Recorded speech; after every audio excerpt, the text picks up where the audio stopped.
Hey friends, we are the Bad Apple Divas. I'm Priscilla. And I'm Joyce. We like booze, True crime, and ghost stories. We don't take ourselves too seriously. So sit back, relax, and let's have a drink.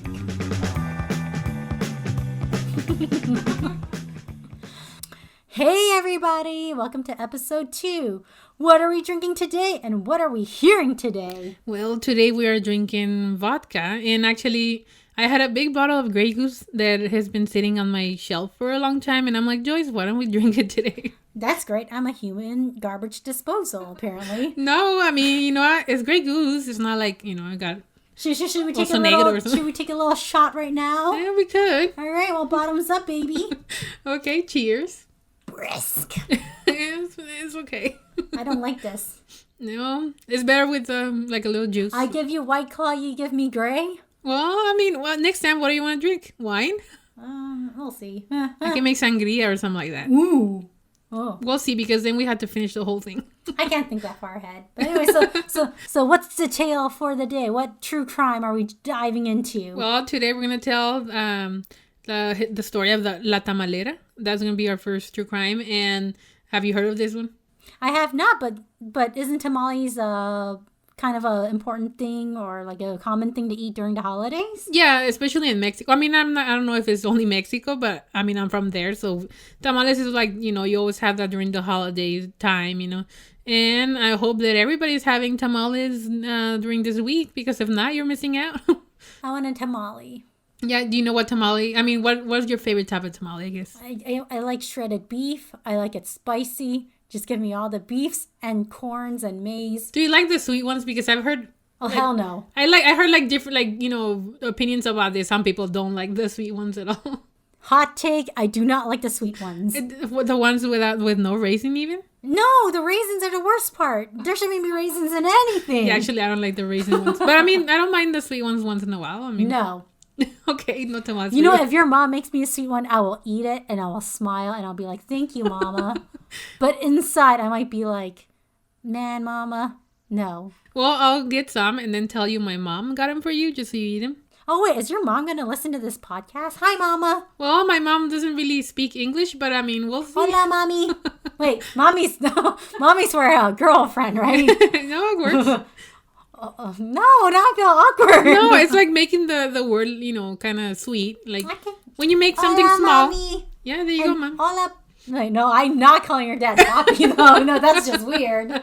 You can call him Papa. Or Appa. I call him Appa and Amma, actually. I like Papa. Hi, Papa. Well, if you're listening, hi, Papa. Well, I don't think they're gonna listen to us, but hello. Rude. Well, I mean, you know, their English is kind of like not the best. I mean, they understand here and there, but they will learn. Yeah, we'll teach them. So they will learn. I'll teach them so they can torture them with our podcast. How about that? All right. No, tell me the story of the tamale lady. Okay, then. So, well, what is a tamale for those who don't know what a tamale is? I think most of the people know, but if you don't, a tamale is like is some sort of food. You know that.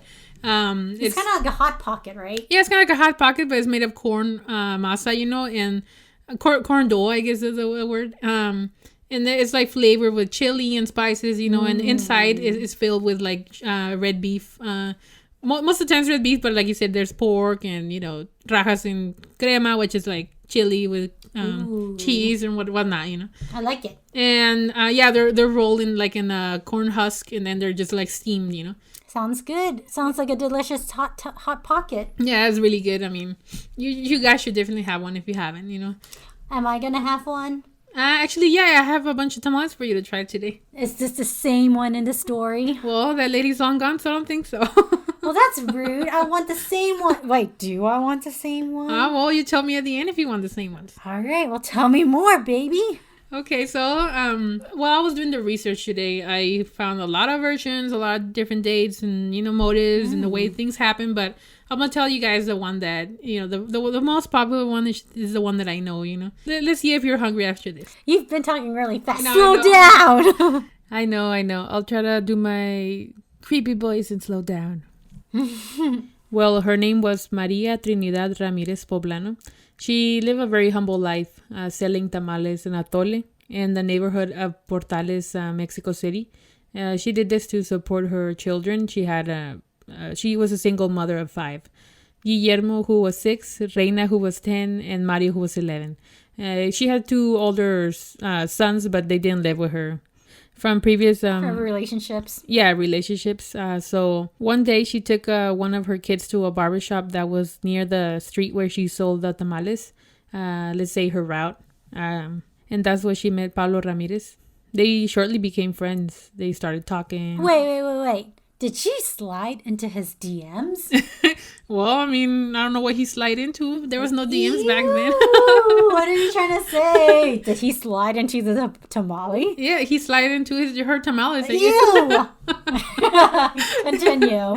Okay, Tell me more. They got to know each other more, and then after a while, he asked her, if she knew someone that can do his laundry and wash his little thingies, the ones they put on you when they're cutting your hair. Oh, the little barber capes. Yeah, the little capes. She agreed to do it herself, and after a while, they started dating, and then they decided to move in together. She was very happy. She thought that finally she found the man that was going to complete her family. And she thought, well, this guy has no vices. He has a job. He accepts my children. So this will be my happy ending. But little did she know, he would just create a very hostile environment for all of them in the next 3 years. He actually would beat them constantly. Wait, he did what? He would beat them constantly. He was an abuser? Yeah, he was an abuser. I mean, she was... Like, the fact that people don't have vices, I mean, they can have problems. He's a bad apple. Yeah, he's probably a putrid apple, I guess. Putrid apple. I don't know what's worse than a bad apple. Putrid works. I like it. He's a putrid apple. Yeah, kind of like that. But, yeah, so... after that, he found out that she actually made more money selling tamales than him with his barbershop, Ooh, we love ourselves a queen who makes more money than the man. Yeah, but there's a twist here. He was like, well, I'm not working anymore and I'm going to watch TV all day. What a scrub. Right? Do people call people scrubs still? I mean, I hope so. That's a good song. Yeah. TLC, do you girls? It was a good song. All right. Name drop. All right, let's continue. Every day she would sell like around 200 tamales. And if you've seen how to make tamales, that's a lot of work. That is hella work. The husband, Pablo, he was the one to actually manage the money from the sales. He would bring the money home, sell the tamales, do the work, and then He's the pimp in this operation. Kinda, I guess, and then he would give her a tiny portion for living expenses, the house stuff. That is not right. No, and then he kept like most of it so he can go gamble like in wrestling and box matches in town. What a pig! He misrepresented himself. So at this point, there's no more barbershop? No, I mean, he's left that and then just, my woman is going to work for me and I'm going to go gamble. I just want to say, what a dog. Yeah, really shitty here. Yeah. But what hurt her the most was that he would beat even the youngest children, and then he never really showed any affection towards any of them. That's really heartbreaking. Yeah. And then every time they fought, he would threaten to leave and I'm going to go find myself another woman, and she really get mad about that. And but one thing that gave her like hope, what kept her like there was that every time he actually won money from the gambling, he would be very excited, really nice, and would give the kids a few extra pesos. And she thought that, maybe this guy can change and we're going to be happy one day. Men don't change. Men don't change. Well, I mean, I think people don't change. Well, I don't know. We'll see.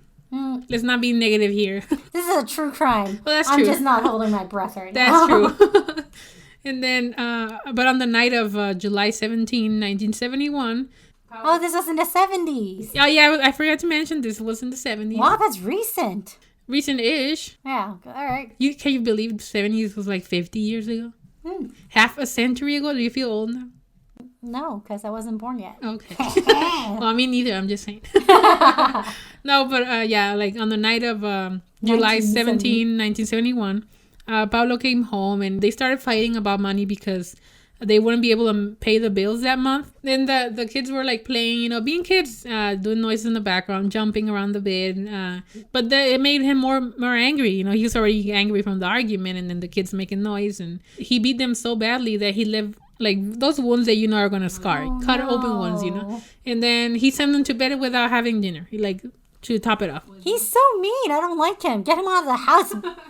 Well, I mean, Maria feels so helpless and so much rage from all those years, That what she decided that would be the last time he's going to do that, Ooh, what did she do? Well, that night... Enough's enough. What are you going to do, Maria? Well, that night, after the kids went to bed in the other room, she saw Pablo asleep under the TV as usual. She grabbed a baseball bat. Ooh. And then she hit Pablo in the head. Whoa! Wait, she hit him again. Oh, twice? And again. 3 times? 3 times.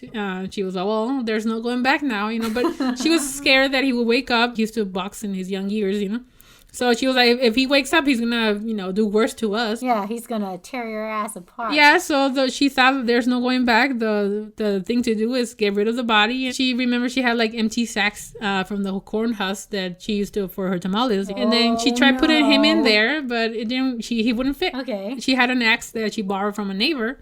And she started dismembering his body, Whoa. Yep. And then she cut the legs first and then the arms. And then she placed the body parts in the sacks. Okay. And then she saw that the head wouldn't fit in the whole sack. So she cut it off. She didn't have no time. She had to go get rid of those before the light was up. And they would see her. There would be witnesses, She placed the head in an empty tamale pot. The tamale pot? Yeah, she put it in there. The tamale pot? I mean, yeah. She hid it with some stuff and then put it under the bed, hoping... Oh. She left it with really cold water, hoping that it wouldn't decompose, Oh. Her kids and her neighbors were, like, really used to the noise every night, the preparation and all this. Yeah. So they don't really... They were thought that she was just doing her normal routine. She's just busting out the cornmeal or whatever. Yeah, I mean, they were like, oh, she's cutting the meat for the tamales or whatnot, Oh, wait, the meat for tamales? Are you saying she used him for tamale filling? Well, that's a story that everybody knows, that she actually cooked the meat parts, and then she sold them the next day. So that why would you sell it? But let's not get ahead of it. Let's keep going. Oh my god, we'll get there. She placed the sacks that she was able to fill in her wooden cart, and then she went through different streets and threw them in empty lots that she found. And the next morning, she continued her normal route of selling tamales to try to... Nobody would suspect anything, right? Yeah, because normally the weekends is where she made most money, Mm-hmm. Well, on Monday, neighbors of the Justo Sierra neighborhood, they complained about a really putrid smell coming from an empty lot next to a house in Calle Sur 508.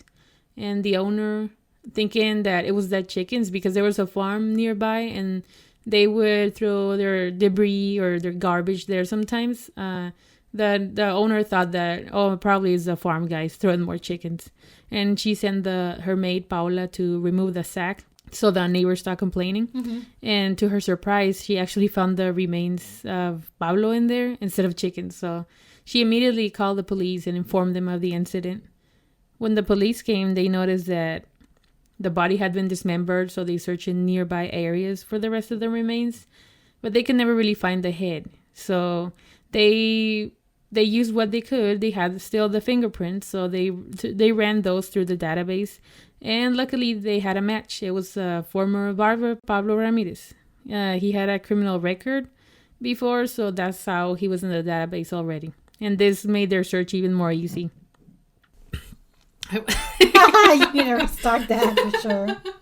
I think that Grey Goose break really screwed you up. Yeah, it did. Cheers, crew. All right, so go back to your story. Maria was home with her children when the police knocked at the door. I'm reading again. Yeah, you are reading again. Okay. Maria was... Why am I laughing talking about this? I don't know. Because you're drunk, I told you. I'm drunk. Should I eat before? You buzzed. Okay. Maria was home with her children when the police knocked at the door, and they asked if she was the wife of Pablo Ramirez and if she knew where he was. She said that she didn't know, that he didn't come home. He did this all the time. So she was basically used to him being gone. But that's when they told her that her husband was dead, and she didn't really have a reaction. That's why they took her to the station so they can ask more information. They wanted to know if Pablo had any enemies, if they ever fought. And she told them that he mistreated them for years and fought constantly. Initially, she was really calm and collected, but eventually she started to get nervous and finally confessed. The police initially thought that someone helped her, perhaps one of her son-in-law or one of her older sons. One actually used to be a butcher, so they were thinking that he helped her, but there was no proof. So she always denied it and said, I acted alone. And they found some sort of like knives and whatnot in the house, and they thought that she used those, but she always said that it was only a bat and an axe. Oh, so she confessed. Yeah, she confessed fully. Yeah, like she told them about how everything went down that night, that he beat her son so badly that he said he was going to leave to get, another woman. And she was really pissed about all that. So she confessed what she did. And there was no proof of anybody helping her, really. So after they performed the autopsy, they found out that Pablo was actually still alive and he was still alive but unconscious. How do you say that word? Unconscious. Yeah, unconscious. Right. Unconscious. Yeah. Self-conscious. There you go. Self-conscious. That should be left on the on the thing. On the recording. We'll leave like bloopers at the end. He was unconscious when he was hit in the head with the bat, but he was not dead yet. So she actually killed him when she cut him open. Dang, that sucks. Oh, he bled out in a few minutes, and that's how he finally died. That still sucks. Yeah, that sucks. But he beat the kids, and the kids are innocent. So you know what? I hope you felt every cut, Pablo. Well, you're a bad apple, so I believe it. I'm a bad apple. Hey, wait. Bad apple, let's take a cheers. Okay. Where's that gray? Cheer break. Where's that gray goose at? All right, you ready? Yep. Cheers, baby. Okay. I put it down to the... I feel like a Pablo now. I'm not going to be able to talk now. On July of... Cut. On July of 29, only a few days after, she was sentenced to 40 years in prison for homicide and, desecrating of a corpse. Her small children were actually placed in a protection house so they can facilitate, the visits to her mom. And they always said that she would really cry a lot. She would cry of happiness every time the kids visited her. Aww. And her time inside of prison, everybody said that she was really serious. She always do her tasks as they requested her, and she was always one of the first to attend church. She did her repentance. Yeah, I mean, a lot of stories say that she actually didn't regret it at all. Oh, okay. Never but mind I mean, I'm pretty sure that if you're going to church every day, is try to repent for something. Yeah, well, you're still killing someone. Yeah. She actually only did 20 years out of those 40. So she's out right now? Is she alive? They released her in 1991, and she moved to her hometown of Tequisquiac, Mexico, where she was from. But she died 4 years after that, in 1995.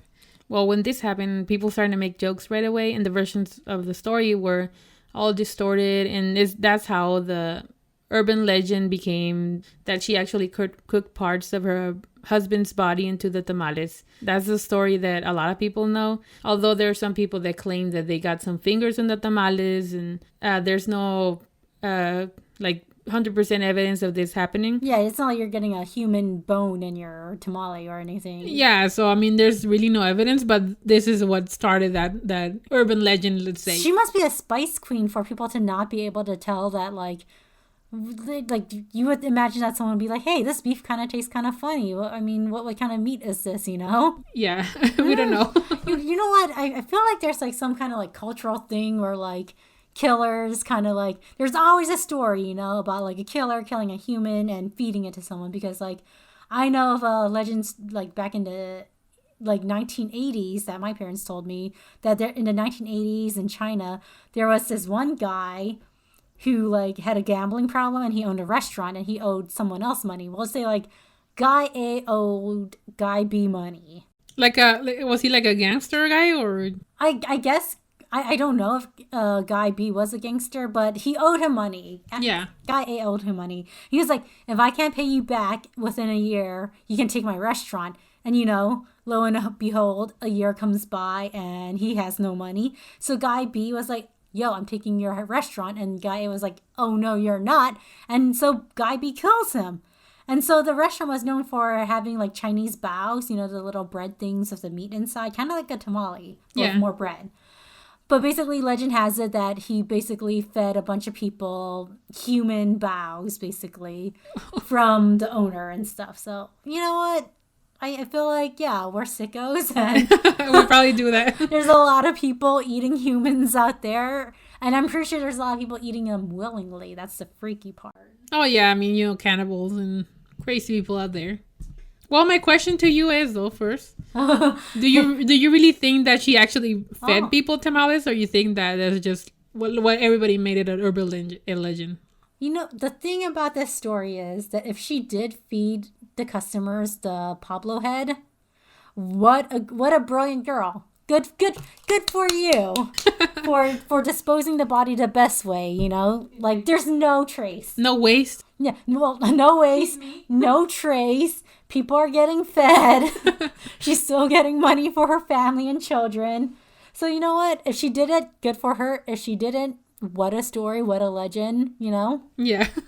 I'm impressed. Still, it's kind of sucky for both, I guess. She ruined her life, and Yeah, it was a bad situation. I mean, like, you know, she did what she had to do to get her and her family away from that abusive situation, you know? Like, I can't blame her. yeah. And I saw in some while I was doing research, I saw some stories where the people that were defending her actually wanted to claim that this wasn't self-defense. But I mean, back in the day, the macho mentality was really strong, so they didn't even give her that option. Yeah, like in the 70s, I feel like it's still probably like a very sexist kind of environment where, like, no, you don't kill a man, period. You know? Yeah, like, oh, how dare she? You know what? But in the 70s, you should be like, hey, why did this woman overpower this, like, Hulk-looking man, you know? Yeah, Why not put the blame on the guy, you know? I think that's why they were like, how can this woman do everything by herself?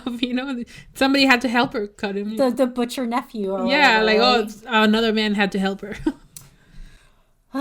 Well, what a story, what a tale, what a Christmas tale for tamales. Well, I mean, do you still want to try the tamales I got you? Does it have Pablo? Well, I actually ordered for Pablo, but didn't have any on this. Ah, dang it. Oh, fine. I'll have your second best tamale then. Well, not to be morbid, but since we were talking about tamaleras and tamales, I'm going to recommend you guys to try this place called Hot Tamale, Arizona. I've been on a search for real tamales here in Arizona forever. And I'm not to throw shade of any other places. They're all delicious. But real, I mean, that reminds me of my grandma or a home. They're really good. I recommend the habanero ones. And if you want to just enjoy the flavor, just the regular ones, They also sell albóndigas, enchiladas, and other things there. You can only get them online. This is not a sponsor, by the way. It's just our recommendation of great foods. But yeah, if you guys want to check them out and think about this episode, that would be great. I'm going to think about Pablo. Poor Pablo. I mean, he was shitty, but still. So you don't think he should have been in the tamale? I'd rather have no Pablo in my tamale, if that's what you're asking. All right, fine then. No Pablo tamales for you. Well, I hope you guys enjoy this crazy story of La Tamalera. And I don't know if you've heard of it before, but if you haven't or you didn't know the details, now you know. But next week is going to be our first ghost story. So what can you tell us about, Joyce? Well, next week we're going to hear a story about Grandma and her magical light. Magical light? What do you mean? I guess you'll have to tune in next week and see. Oh, great. Fine, let's go get some more Grey Goose and eat the tamales. All right, well, thanks for listening. Bye, guys. Bye. Save it. I'm trying to stop it. It's not even stopping. Oh, wait.